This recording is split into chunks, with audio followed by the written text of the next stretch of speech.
Are we in a buyer's market? Are we in a seller's market? Or are we in a neutral market? That question will be answered today. Hello everyone and welcome to Real Estate Daily with the House Heroes. My name is Troy and every day we go over the latest and greatest news in the housing, real estate, and mortgage markets. Today is Friday, June 3rd, first Friday of the month. Can't wait to go over all the different news articles. Here we go. CNBC came out today and again, another Fed, treasurer, Fed president, this is the Cleveland Fed president, they all have to chime in. They just can't stand to be without the spotlight on them. Fed's Mester says inflation hasn't peaked and multiple half-point rate hikes are needed. Now, we've known this. We know that in a next week, or actually the 14th of June, they're going to meet and they're probably going to have a 50-point, well, it's almost locked in, a 50-point rate hike. But what's really important about that day is the news conference that Jerome Powell has afterwards. He's going to give direction in the future of rate hikes. Now, we at this moment think that, of course, the July meeting will also produce another 50-point rate hike. But we want to see what's happening with the unemployment numbers. Now, we understand that, at this point in June, and we keep hearing on a daily basis that gas prices continue to go up, and the president has absolutely nothing to do with it. He blames everybody else. He doesn't have a solution. He reminds me of my kids when they were younger. We need to have a solution here. We need to figure it out, but we're just not going to. And right now, the pain just continues to happen. I know that we reported the last couple of days that, a lot of the European countries do not want to buy or will not buy Russian oil. If they don't, then that puts a lot of strain on the world oil reserves. And so everyone's looking at the Saudis or, other countries to come up and make up that gap. Well, if that's the fact and everyone's looking at just those certain oil producing countries, we're going to see oil prices hitting the 8s and 9s. I mean, already here in Los Angeles, we've seen $8 a gallon. In downtown LA, we'll probably see $9 and maybe even $10 a gallon. This is just simply something that we economically can change by just opening up the Keystone Pipeline, which was open prior to this administration taking place. But of course, this is what we're going to see, and inflation is going to hit us hard, and they're going to continue to raise short-term interest rates up 50 basis points until we see the American public stop, and I mean stop spending money, stop traveling for the summer, stop, cut down on their, buying of computers or, everything all the way across the board. Next article here is from Market Watch. It says the shares of listings with price cuts is creeping up. 5 economists and real estate pros on what the housing market will look like this summer. Everybody has their opinion. We're going to continue to see this go on and on and on about what everyone feels that's going to happen. If we continue to raise, the Fed continues to raise their basis points, 50 basis points every single month, sooner or later, what's already been baked into those rates today is going to start affecting the rates somewhere in July. So I think next month, if the Fed comes out and at their meeting and they're hawkish, they're negative, we're going to see the rates kind of climb right back up to the high 5s and possibly the low 6s.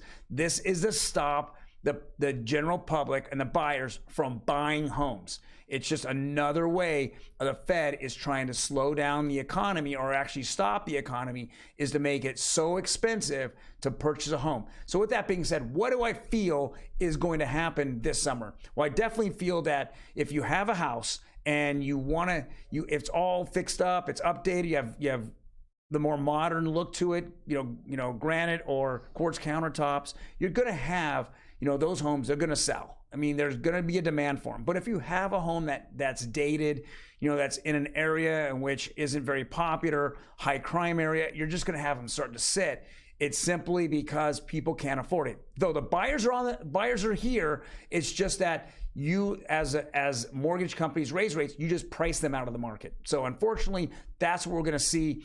I feel that it's going to be a neutral market, and by the end in September, I think it's definitely going to be a buyer's market. Now, when I say a buyer's market, it's because there's very few buyers that are left in the market because the interest rates have kind of pushed them all out. So cash buyers will be king in those markets. But financed buyers are going to struggle because even though prices might even start to dip a little bit. They're going to be paying more then than they will today with a higher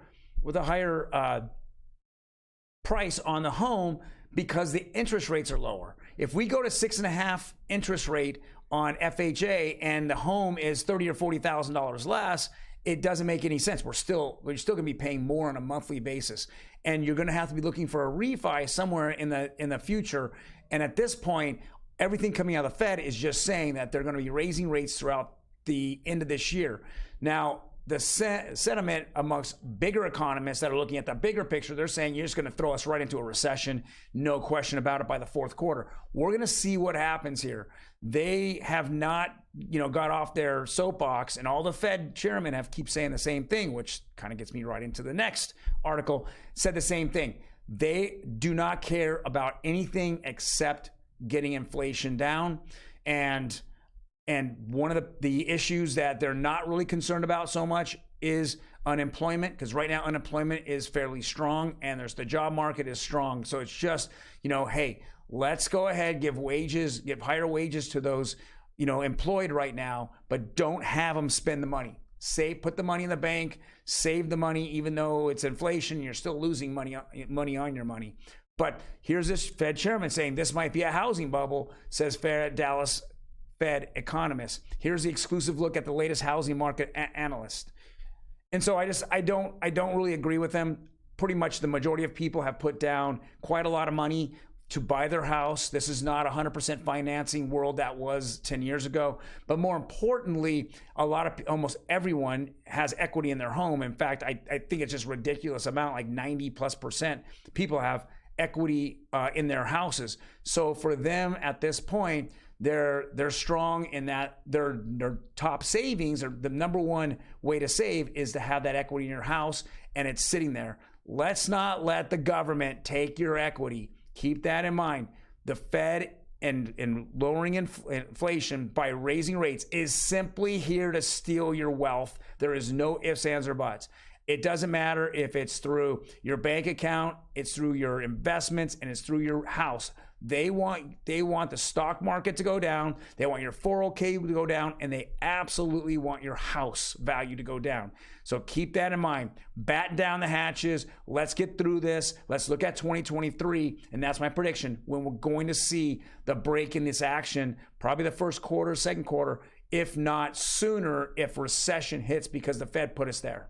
All right, guys. And then the last article here is going to be the average rates across the United States. Conforming rate, which is conventional, has just ticked down slowly. If we go across the board here and look at the 30-year, it went up 5 basis points. So we're in this range that we're keep bouncing back and forth. I think that we're going to continue to be in this for the next month or so, as long as some of the Fed chairmen out there don't continue to just FUD everything over and over and over, almost on a daily basis at this point. Guys, if you like the content, hit the like button. Otherwise, if you have comments, and I'm very opinionated at this moment, go ahead, put comments down there. I'm more than happy to answer them for you, go over everything of what I see, what's happening in the market.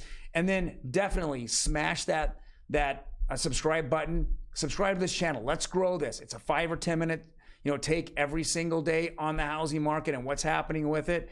Guys, you guys have a great weekend, and I will see you on Monday.